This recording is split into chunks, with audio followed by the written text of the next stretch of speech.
सहना भवतु सहनौ भुनक्तु सह वीर्यङ्करवावहै तेजस्विनावधीतमस्तु मा विद्विषावहै। ॐ शान्ति शान्ति शान्तिः। ॐ पूर्णमदः पूर्णमिदं पूर्णात् पूर्णमुदच्यते पूर्णस्य पूर्णमादाय पूर्णमेवावशिष्यते।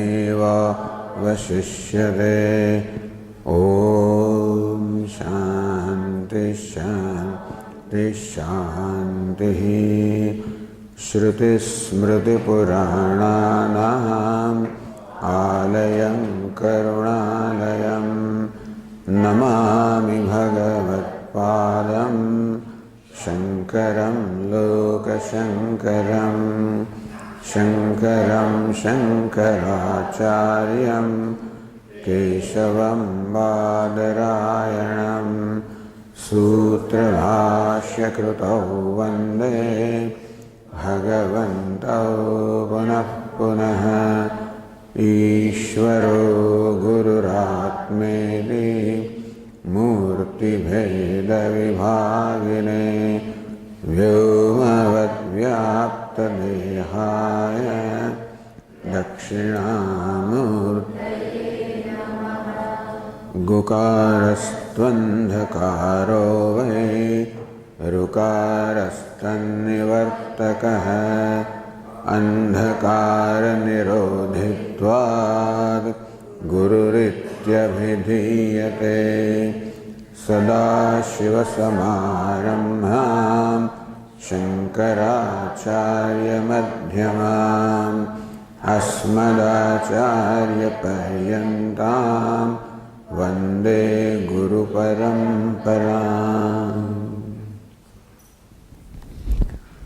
We read the first three verses. कर्तुराज्ञया प्राप्यते फलम्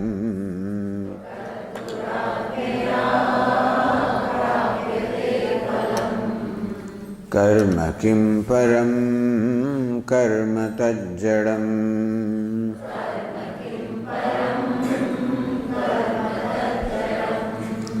कृतिमहो दधौ पतनकारणम्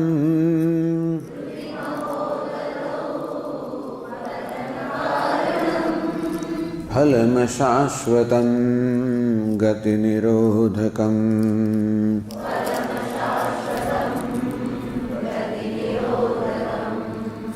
ईश्वरार्पितं नेच्छया कृतम्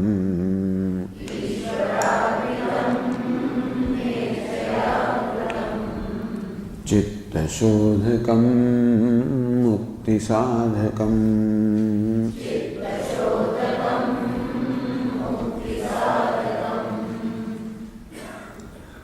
The second verse said, Kriti Mahodadau Patana Karanam. Okay, tomorrow.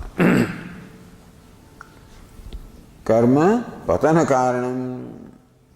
The karma becomes the cause of patanam, one's downfall. Kriti Mahodadau, in the ocean of action. Action leading to reaction, further leading to action. Action creates a result. The result creates a reaction of either success or failure, likes or dislike. When I like something, there is a desire to acquire it, possess it, enjoy it. When I dislike something, there is a desire to avoid it, get rid of it. And therefore, the result creates a reaction in the form of likes and dislikes. These likes and dislikes in turn create desires to acquire or to get rid of. They in turn create actions, result, likes and dislikes, and this is how that chain of action and reaction goes on. But is it true to say that the action binds? Not really. Action does not bind, action does not release, action is simply action. So when it is said kritimaho dadau patana karanam, that action is the cause of one's falling into the ocean of karma or ocean of samsara, into a continuous cycle of birth and death. When it is said, is it karma that is the cause? No, it is the attitude with which the karma is performed. Therefore, sakama karma, it's not karma, it is kamana, the desire. So when the karma is, action is desire prompted. Meaning it is a desire. What is meant by desire here is a personal agenda. There can be a desire for fulfilling somebody else's agenda also. But in Swamiji's words, what we call binding desires. A binding desire is a desire born of personal agenda. What is the basic personal agenda? My feeling of being inadequate, which of course arises from ignorance, because adequacy or fullness is my nature. When I feel inadequate, incomplete, it is on account of not knowing what my true nature is and taking myself to be quite wrongly, falsely, meaning a false perception of myself. So ignorance about the self creates this false perception of the self that I am an inadequate being. So this is my personal agenda to become adequate. That's all. Because I cannot accept inadequacy of the self, understand? Inadequacy is not a problem, and self also is not a problem. When inadequacy and self, both of them, when they are joined, that's the problem. A thing becomes a problem only when the I gets connected with it. And of course the thing becomes a solution also when the I gets connected to it. Meaning that all these problems are centered upon I. Two kinds of problems in our life. One is a set of problems centered upon non-I, like hunger, like thirst, like poverty, like illiteracy, and variety of problems. They are all centered upon non-I. But the problem of inadequacy, sadness, grief, that is the problem centered upon I. Therefore, these two kinds of problems require two kinds of solutions. The problems centered on non-I require appropriate action, appropriate solution. Meaning that when I am hungry, meditation, self-meditation upon self will not appease that hunger. So they say that first bhojanam, then bhajanam. He said, how do you expect a hungry person to worship God? Feed him first. For example, illiteracy is a problem that demands an appropriate solution. Poverty is a problem that demands appropriate solution. So various problems that this society or the nation is facing. And we are facing it in personal life also.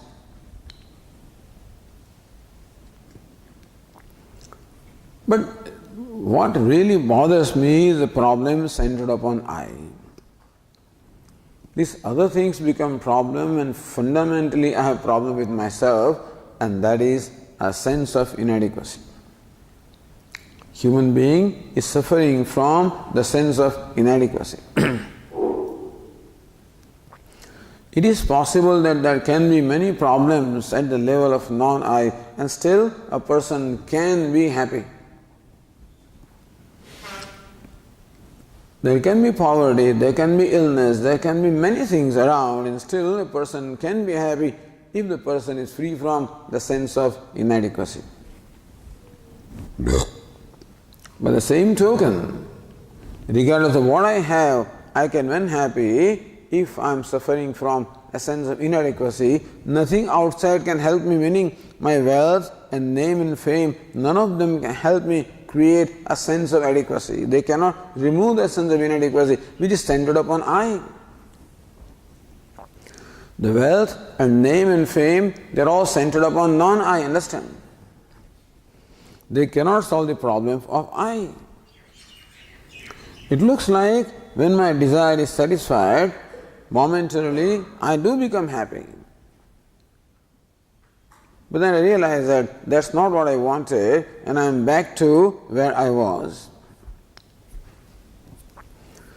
Thus, Vedanta addresses this problem centered upon the I. Thus, I always have an agenda. What is my basic agenda? To become adequate. That's my basic agenda. And not knowing how to become adequate,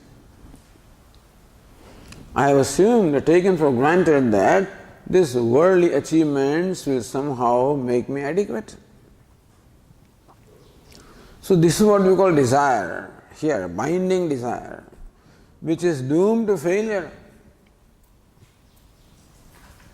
For the simple reason is that nothing can create adequacy, nothing can make me limitless because everything is limited. A limited thing cannot make me limitless. That is why a desire originated from a sense of inadequacy can never be fulfilled in the true sense, and therefore it can be called a binding desire, which binds me. How does it bind me? As we said earlier, that desire results into action, which creates ultimately a sense of failure or dissatisfaction, which creates a desire to become satisfied, which creates an action, in long run creates dissatisfaction. So, it is this personal agenda of becoming adequate from a worldly thing is what is binding, because that desire can never be fulfilled, because no worldly thing has the capacity to make me feel adequate for any length of time. Therefore, Lord Krishna has changed it. So this is called self-centered desire, you can call it. The small I-centered, self-centered means the inadequate I-centered. The unfortunate thing is that this self-centered desire or selfish desire only seem to nourish the sense of inadequacy, because I have taken for granted that I am inadequate. And therefore, all desires and actions based on that sense can never remove that sense, is it not so? They in fact confirm that and make it even more intense. So Lord Krishna provides a solution. Instead of functioning from the basis of inadequacy, function from the basis of adequacy. That you are an adequate self.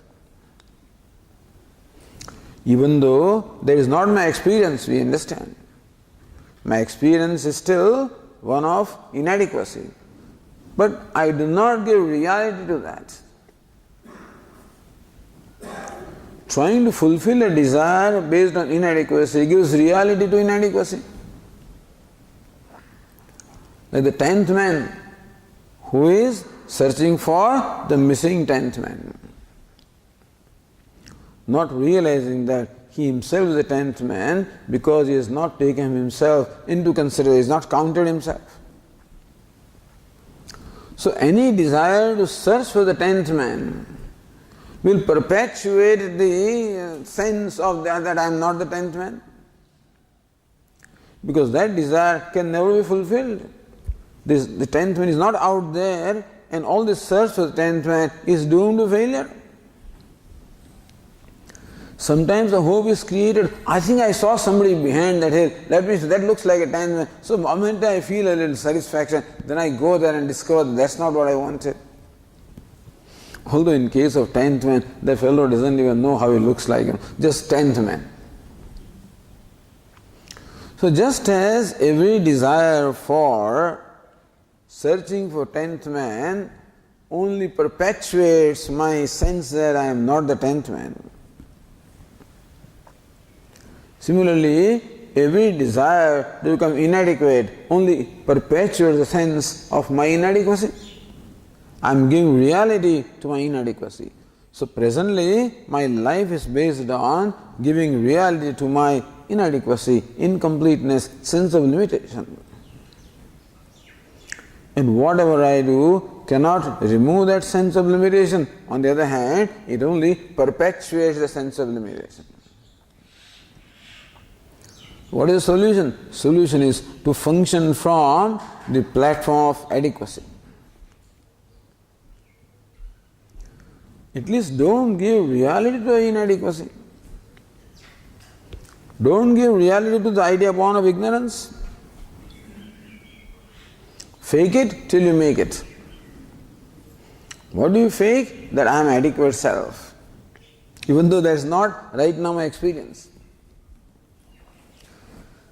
But then how do you, Swamiji, make yourself believe that you are adequate? Because that's what the scriptures tell me. And that's what makes sense also. That limitlessness can be my nature makes sense. Not only Upanishad says that you are limitless, but it makes sense because, as our Swamiji says, in the state of deep sleep, I do have that experience of freedom. In the deep sleep state, that is the experience of freedom from all limitations. Upanishad says, Eshasya parama gatihi, Eshosya parama anandaha. This is parama gatihi, the ultimate goal, destination, parama anandaha. This is the limitless happiness in the deep sleep state. And not only in deep sleep state, but as I was saying, a moment of joy. There are not many such moments, but sometimes a moment comes when I completely lose myself, when something most unexpected happens, something that I did not expect or was not prepared for, and something good happens to me. Sometimes the luck brings this kind of experiences on my way. In that moment of joy when I lose myself completely, there is an experience of freedom. Even though this man has all kinds of problems, beginning from his mother-in-law, his brother-in-law, his boss, and whatever else, also he has so much debt, all these problems are there. But in spite of all these problems, there are moments when this fellow laughs. Even that moment of happiness, freedom, a slapstick joke, Swami used to say.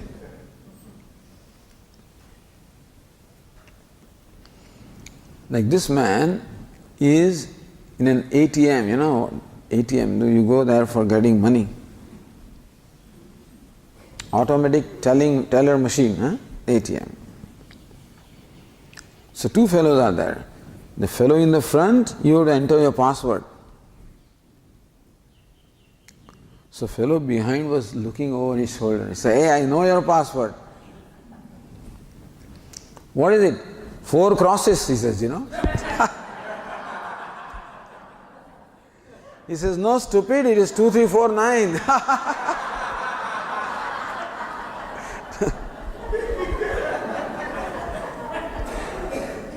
So this kind of thing can happen.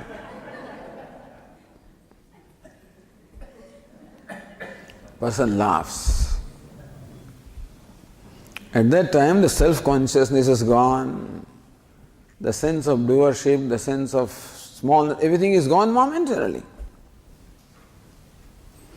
This momentary experience also shows that all this sadness, all inadequacy can be dropped off. And what can be dropped off is not my nature. My nature is what cannot be dropped off. Meaning that one moment of freedom represents, even though in the whole year, 364 days and 23 hours and 59 minutes and 59 seconds, I may be a sad person. But even if there is 1 second of happiness, that is the reality about myself. Because I love that moment. Those 364 days I do not love. That's how do you say, Swami, that happiness is your nature? Unhappiness also could be your nature. Why not? Because that is also there. Yes, unhappiness also I do experience, but I do not want it. Happiness is what I want. So thus our experiences also reveal that freedom or happiness, it makes sense that freedom or happiness is my nature, because that's what I want in my life. That's what I love. And love is always for the self, and love is also for freedom. That means freedom is a self. So then make that the basis of your life. What the scriptures reveal and what your experience also seems to confirm, that freedom is your nature. Happiness is your nature. Limitlessness is your nature. Make that as a basis. Then, Swami, there is nothing to do. Well, there can be desires now. Then what should be the basis of desire? That I am adequate self. Then what is the desire? Then desire is always to share. When I am inadequate, there is a desire to grab. When I am adequate, there is a desire to give. When I am incomplete, inadequate, then I also grab to become complete. When I feel good about myself, when I am happy with myself, when I am adequate, then there is always a desire to share. This is a natural thing. When you are happy, you always want to share your happiness with others, because it increases the happiness. Therefore Lord Krishna says, do this. As our Swami puts it, from being a consumer, become a contributor. Who is a consumer? An inadequate person is a consumer. I consume, meaning that I grab, I demand, I want, because of the need of becoming adequate. But an adequate person is a contributor. So you contribute anyway. Whether you feel adequate or not, contribute anyway. Then someday that adequacy will start becoming a reality. Fake it till you make it. Till you make it can be a pretty long time, but anyway, that journey itself is good. Whenever the destination comes, it's fine. That also we need not get too concerned. The process itself is enjoyable. Not only the destination is beautiful, the journey also is beautiful. Not only Gangotri is beautiful, the way leading to Gangotri also is beautiful. So not only adequacy is beautiful, but then functioning on the basis of adequacy also is beautiful. Because you're happy. Whenever you can contribute something, you're always happy.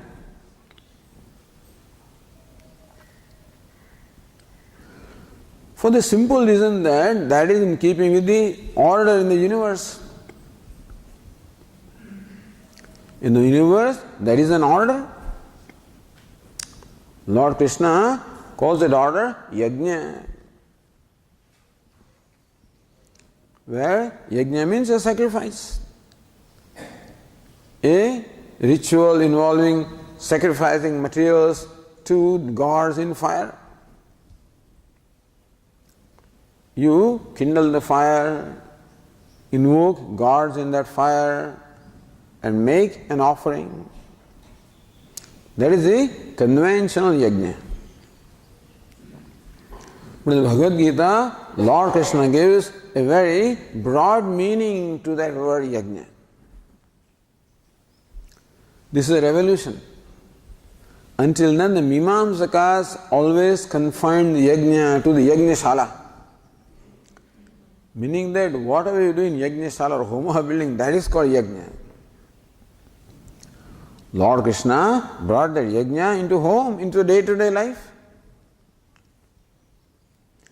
and said that not only an offering made to devatas in fire is called yajna, which of course is yajna,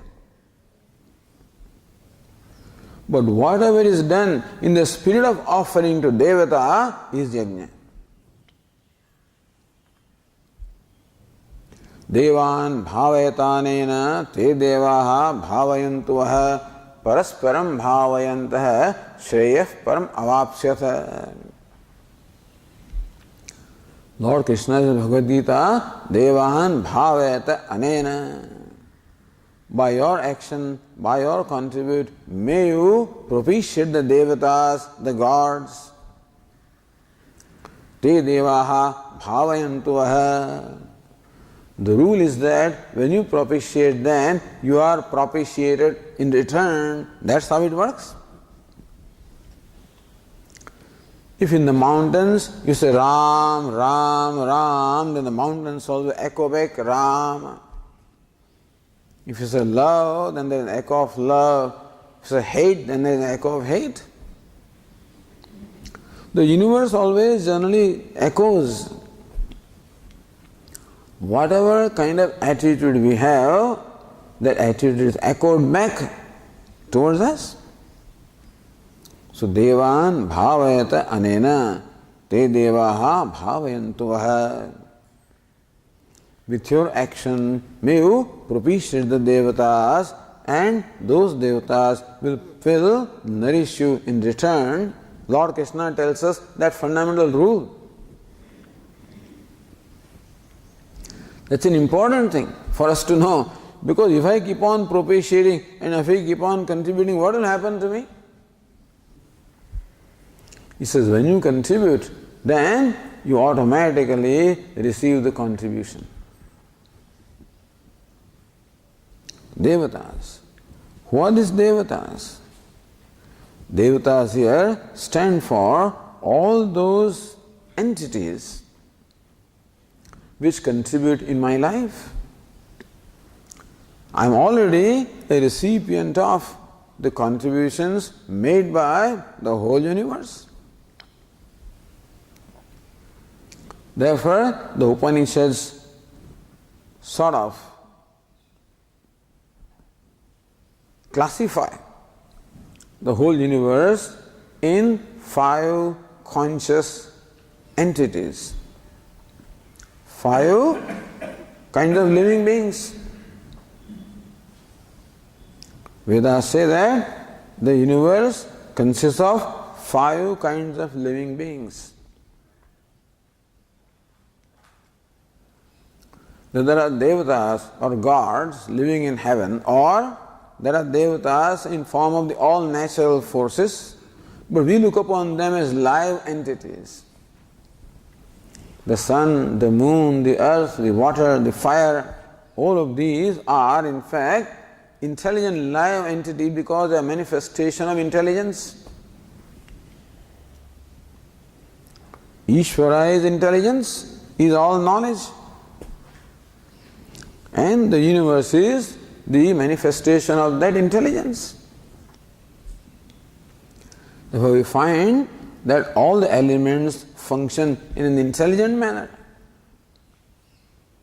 The earth, water, fire, air, space, sun, moon, stars, every atom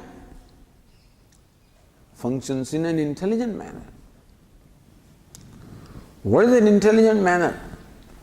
They function in the spirit of contribution. The sun contributes energy without any expectation of return. The earth sustains everybody.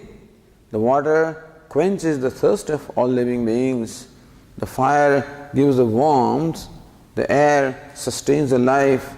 The space gives accommodation. These things are very evident to us, meaning that the contributions that we receive from this is very clear to us. But every little thing contributes in our life, either directly or indirectly.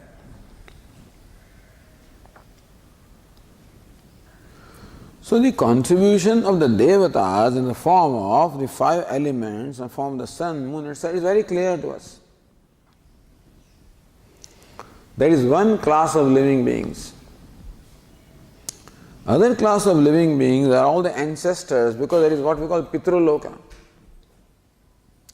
The belief is that the world consists of 3 lokas or 3 realms, earth being one realm, the intermediate realm is occupied by Pitrus or the mains, and the heaven is occupied by the devatas. This is a belief. Whether physically such realms are there or not, but in the universe there is an acceptance of the existence of our ancestors. They are there someplace. And therefore, we should become connected with them also in terms of contributing to them, because they have contributed in our life. We are what we are on account of our ancestors and our parents and our elders. Not only genetically we have inherited from our ancestors, but culturally also we have inherited. And the contribution of our parents in our life is of course very obvious. That they have given us this body and they have nurtured it, nourished it, raised us, and it's very clear contribution. Our parents and ancestors also have a contribution in our life. They are also contributing. The third class of living beings are called Rishis, or the sages, who stand for all the teachers, who have dedicated their life in the pursuit of knowledge, and have thus contributed to that whole storehouse of knowledge of which we are the beneficiaries. Newton may have spent 20 years in discovering the law of gravity, and we learn it in the 5th grade or whatever, Thank God that we do not have to reinvent the wheel. As our Swamiji says, we are standing on the shoulders of giants, so we can look far ahead. Those giants are all our sages, the teachers, thinkers, artists, poets, writers, philosophers, economists.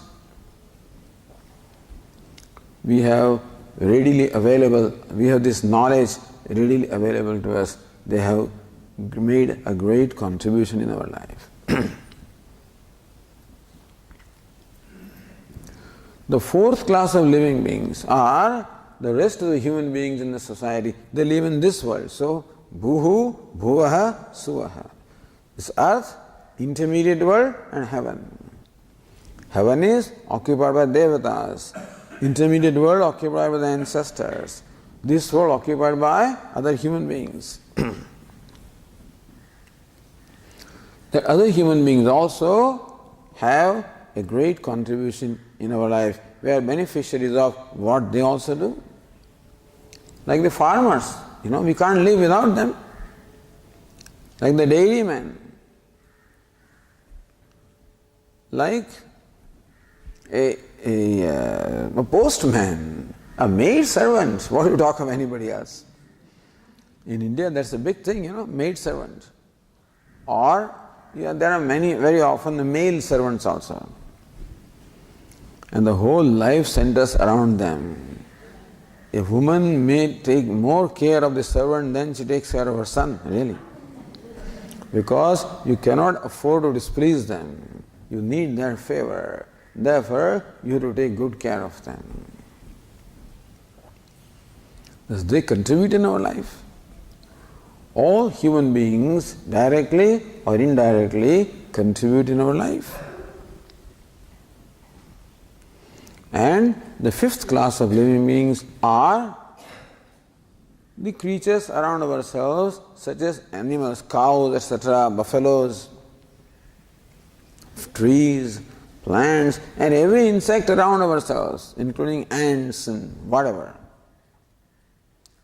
All of these also contribute in our life. The contribution of trees is very clear to us, that they give us oxygen and take away the carbon dioxide. Very clear. They give fruits, they give all kinds of things. So thus, the whole plant and vegetable kingdom and all insects also, I read someplace that every little thing that crawls on the earth has something to contribute in our life. Directly or indirectly. Thus, first of all, to know this. And that creates in us a sense of gratitude. When you find that somebody is doing something for us without even our knowledge, very often without our deserving it, really, then there is, or there should be, a sense of gratitude. And that sense of gratitude creates in me a desire to return the favor. Therefore, when we act in the spirit of contribution, in fact, we are not obliging somebody, we are merely repaying the debt that we have in fact inherited. Thus the Vedas have this concept of debt, runam. They talk of three kinds of runam. The Deva runam, Rishi runam, Pitru runam. The debt to the devatas, to the Pitrus or ancestors, Rishis or sages, we should add two more, to the human beings and to other living beings. That is why in traditional Vedic society, every householder was supposed to perform every day the 5 kinds of yajnas called Panch Mahayajna. An offering to devatas every day, offering to the ancestors,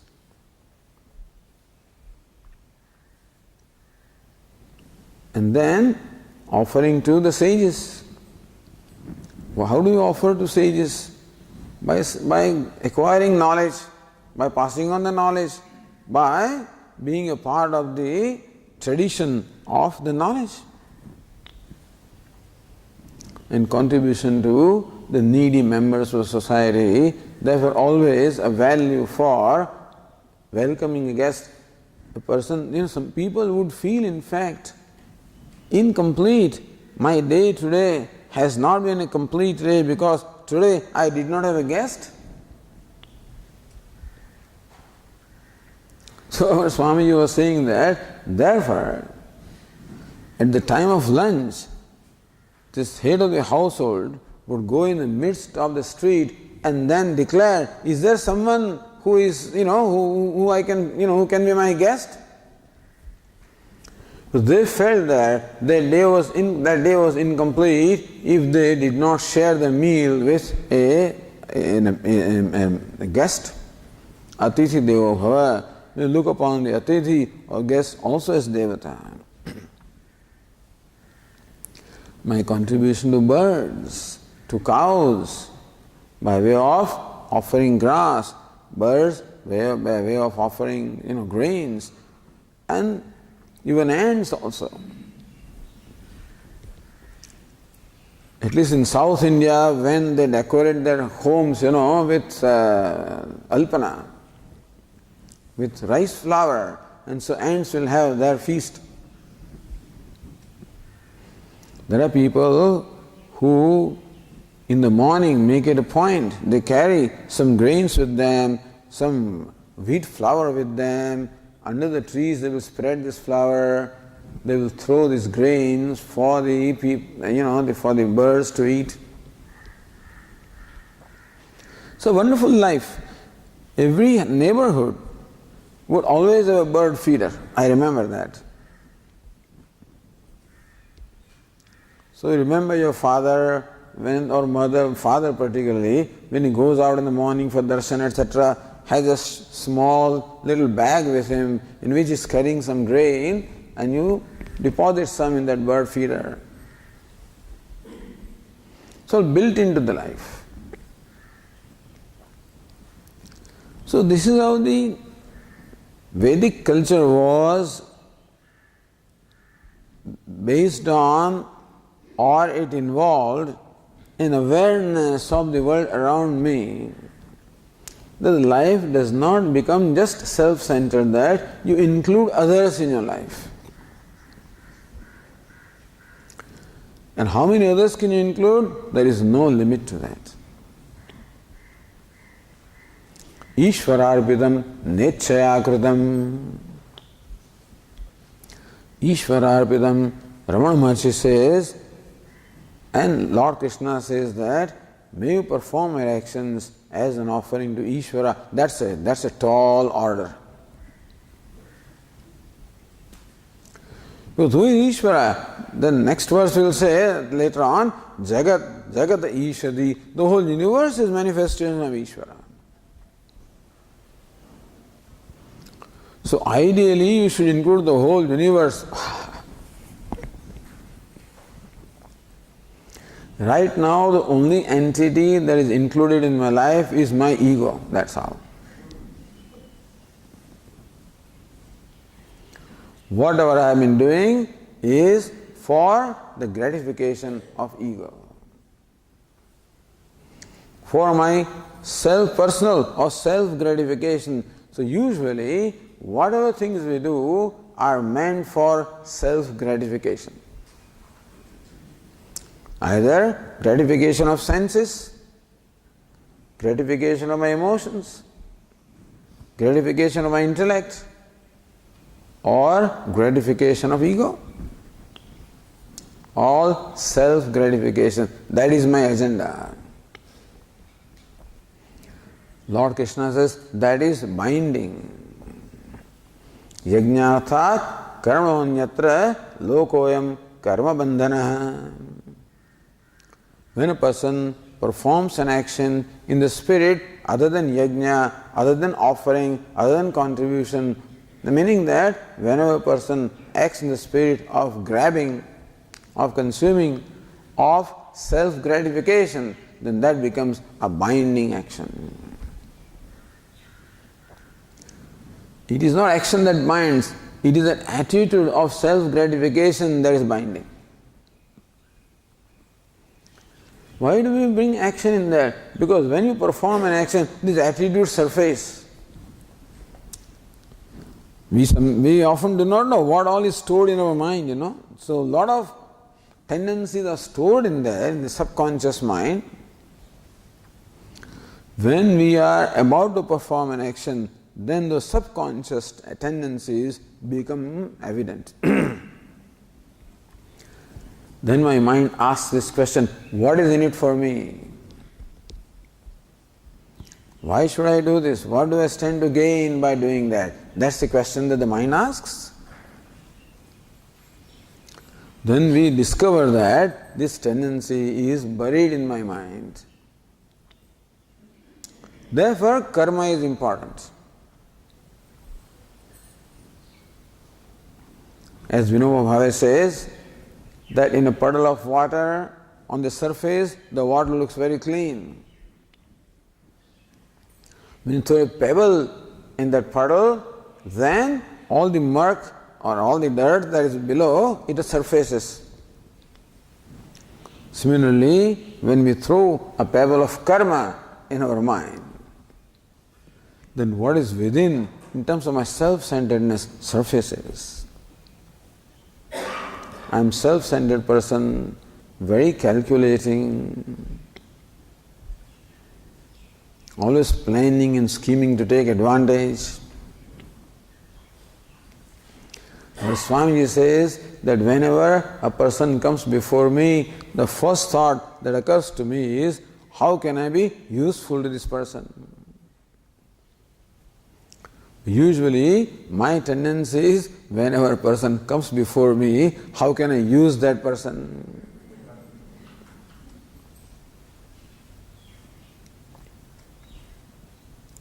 So these two tendencies are there.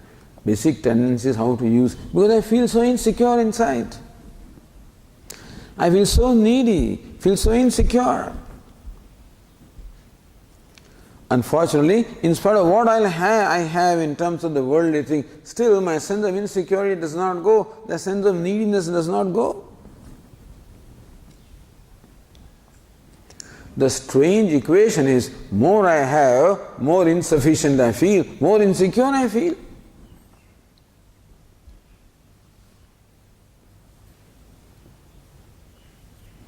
And therefore, deliberately, this is called pratipaksha bhavana, meaning that you take the opposite standpoint. My mind normally takes a standpoint based on its insecurity.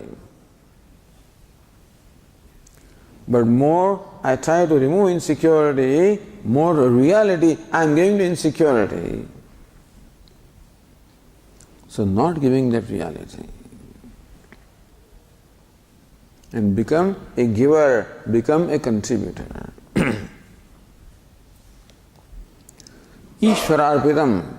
Therefore you can say that any action performed in the spirit of contribution can be said to be an offering to Ishvara. Although ideally, if I can remember Ishvara at that time, Lord Krishna says, Yat karoshi, yad ashnasi, yad juhoshi dadasi yat tapasyasi kaunteya tat kurushva madarpanam. Yat karoshi, whatever you do, because you have to live your life, so you have to do variety of things, whatever you do.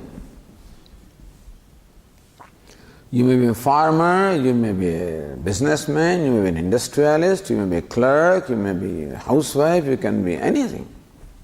A driver, a cook, a servant. Does not matter what you are, does not matter what you are doing. That's the beauty about this.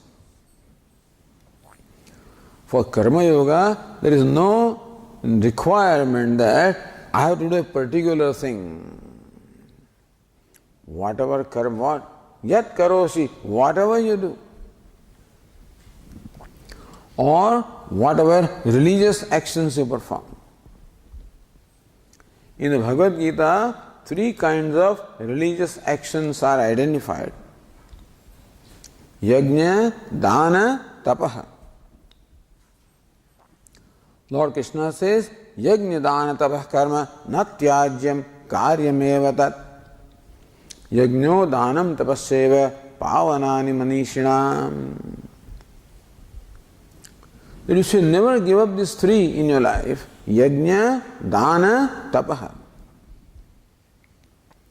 Yajna, an act of worship. An act of worshipping devatas, worshipping God.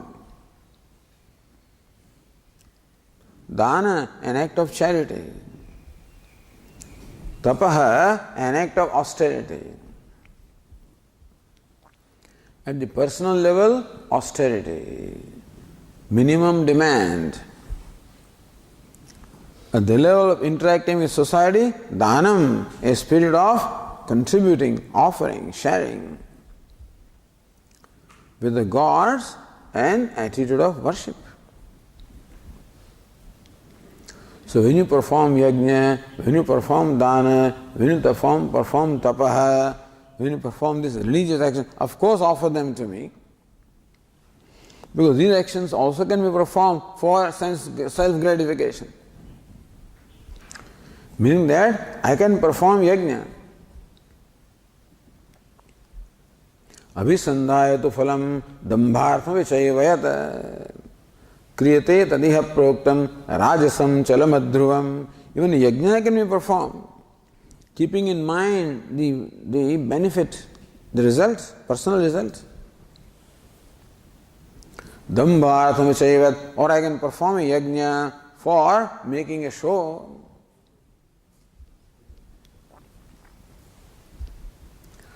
So just because a person is performing a religious action does not mean that it is a spiritual action. In the form it's a religious action which will earn you punya. But it becomes spiritual when it's performed in the spirit of offering. So Lord Krishna says, even if it is not a religious action, it is a worldly action, day-to-day action, that also when performed in the spirit of offering, it becomes a yajna, becomes a spiritual action, meaning that very spirit of offering is spiritual, meaning it is self-elevating. Anything that elevates the self is spiritual.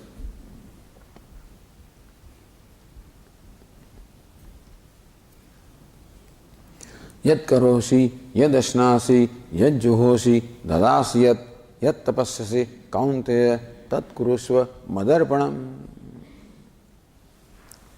Whatever yajna you perform, dhanam you perform, or tapasya that you do, austerities you do, or any other action that you perform, whatever you eat, Lord Krishna says, do it in such a manner that it becomes an offering to me.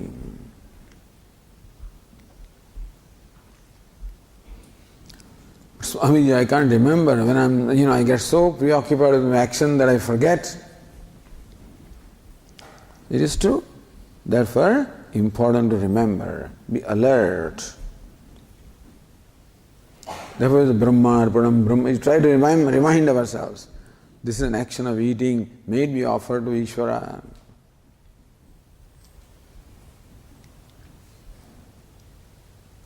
Ishvararpitam nechaya kritam.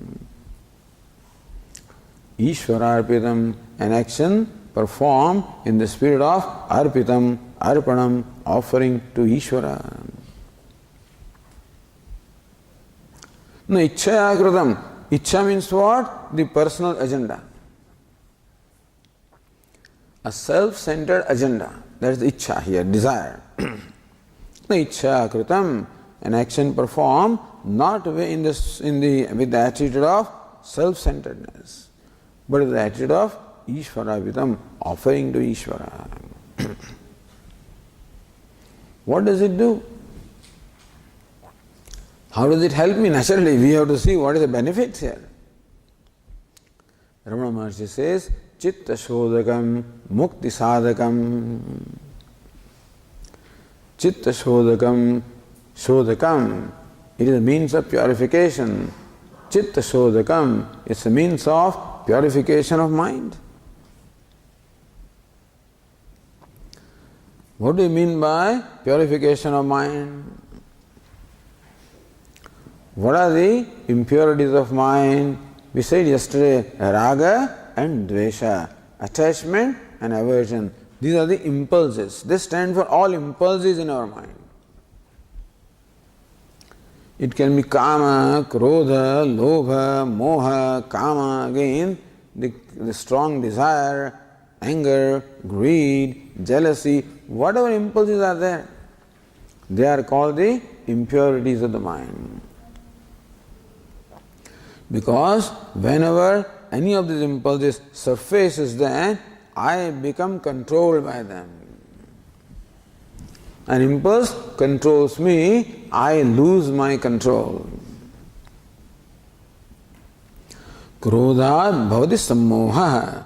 Lord Krishna says that whenever you submit yourself to an impulse, Sammoha, there is delusion, meaning that you lose your judgment of what is right and what is wrong.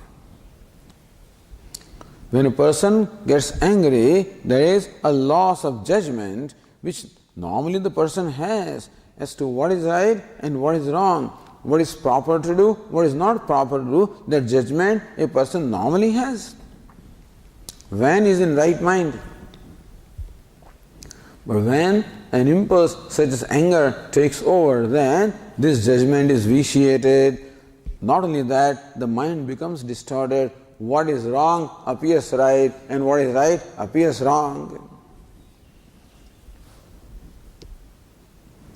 When a person is angry, it's likely that that fellow will punish the innocent and let go the guilty, because guilty looks innocent, innocent looks guilty.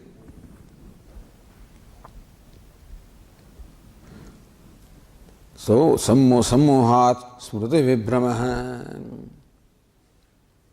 When the impulse makes me intoxicated like this, smriti vibhramaha, I forget all my smriti, meaning all my values and all my culture, all my education is all relegated to background. That time, even a very educated person, a very cultured person also behaves more like an animal than like a human being. So thus, when there is an impulse, we lose our free will. Free will is the glory of a human being. The free will, as we said yesterday, is given to us to negotiate our life to reach our destination. When the free will is judiciously exercised, it is conducive for our upliftment. The same free will, when exercised without proper judgment, is wrongly exercised or abused, then it brings about my own downfall. Free will can be a great blessing or it can be a great curse. So how do we use this free will so it becomes a blessing? Use the free will to deliberately perform an act of offering, an act of contribution. Whether free will wants it or not, you make it do. Left to my mind will not want to do that. Because of insecurity, poor thing, feels so insecure. What will happen to me? If I contribute, if I give, if I share, what will happen to me? That's how my own mind restrains me. Not submit to that mind. Using our willpower, that free will, to deliberately plant an attitude which is opposite to the attitude arising from insecurity. So that's how Ishvararpitam na ichchaya krutam na ichchaya krutam ichchaya na krutam. Ichchaya means what? It is not done by a self-centered desire, action performed not for self-gratification, performed for the gratification of Ishvara. Chitta shodhakam, that is conducive for purification of mind. What are they, as we said, what are the impurities of mind? These impulses are impurities of mind. And Lord Krishna says more than once how we should always keep these impulses under check. Tayor na vashamagachet tau hyasya paripantino. Tayo vasham nagachet. Do not come under the sway of these ragadveshas or these impulses. Tauhyasya paripantino. They are the robbers standing on your way. Robbers are those who rob away on the daylight. Thief takes away things when you are not aware. But a robber, in the broad daylight they do the robbery. So these impulses also in the broad daylight, they rob away the peace of my mind. Tayorna vashamagaccha. Therefore, Lord Krishna says to Arjuna that may you not come under the sway of these robbers, of these impulses. Shaknoti he vayasodum prak sharira vimokshanat kama krodot bhavam vegam sayukta sa sukhi naraha. Lord Krishna says, as long as you are alive, make sure that you contain the force of impulse of kama and krodha, of lust and anger and greed.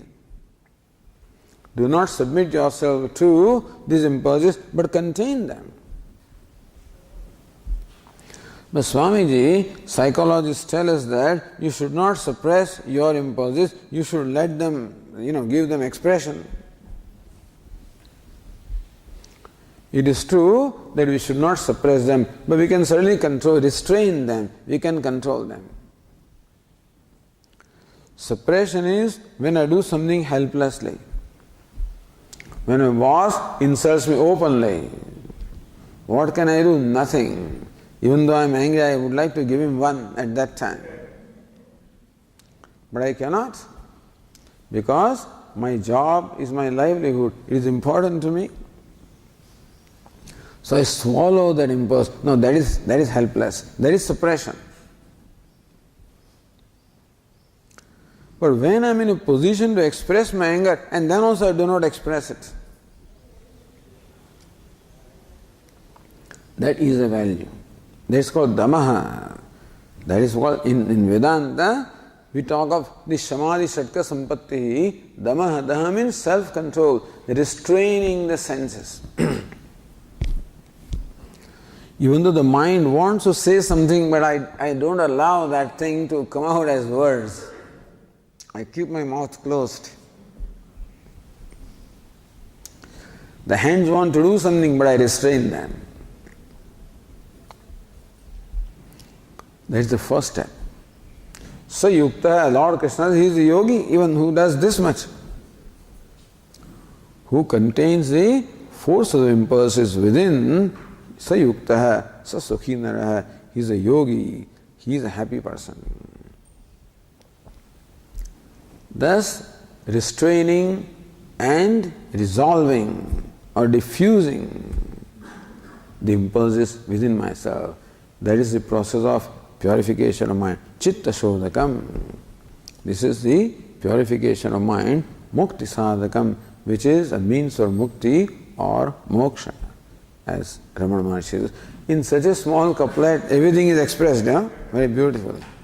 We'll continue in next class. Om Purnamadav Purnamidam Purnat Purnamudachyate Purnasya Purnamadaya Purnameva Vashishyate.